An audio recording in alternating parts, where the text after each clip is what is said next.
Corona আবার আসুক, school তো বন্ধ হবে, এই কথাটা অনেকেই বলে মজা করে। কিন্তু একটু থামো ভাই, তুমি জানো আসলে এটা কি? রাসূলুল্লাহ সাল্লাল্লাহু আলাইহি সাল্লাম বলেন, কিয়ামতের আগে এমন এক মৃত্যু আসবে যা ভেড়ার গলার রোগের মতো মানুষকে হত্যা করবে। সহিহ বুখারী।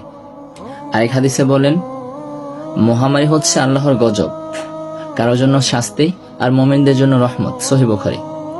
তুমি কি বুঝতে পারো, এই যে করোনা, প্লেগ, ভাইরাস, এসব শুধু একটা রোগ না, এগুলো হতে পারে কিয়ামতের নিদর্শন। আর আমরা মুসলমান হয়ে সেটা নিয়ে হাসি ঠাট্টা করি। স্কুল বন্ধ হবে বলে খুশি হই, কেউ বেশি করে গেম খেলতে পারবে বলে খুশি হয়, কেউ তার গার্লফ্রেন্ডে সময় দিতে পারবে, অনলাইনে খারাপ কাজ করতে পারবে, সারাদিন ফোনের মধ্যে থাকতে পারবে, এই কারণে খুশি হয়।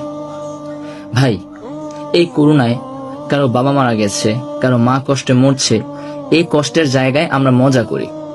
রাসূলুল্লাহ সাল্লাল্লাহু আলাইহি সাল্লাম আরো বলেছেন, যে ব্যক্তি মহামারীতে মারা যায় সে শহীদ। সহিহ বুখারী। তাহলে তুমি কোন দলে? আল্লাহর গজবকে নিয়ে মজা করা লোকদের দলে, না আল্লাহর ভয়ে কাদা বান্দাদের দলে? তওবা করো ভাই, এইসব নিয়ে আর মজা করো না, আল্লাহর গজবকে হালকা করো না। আর যদি মনে হয় কথাগুলো সত্য, তাহলে একটা শেয়ার করে দাও, হয়তো কেউ জেগে উঠবে।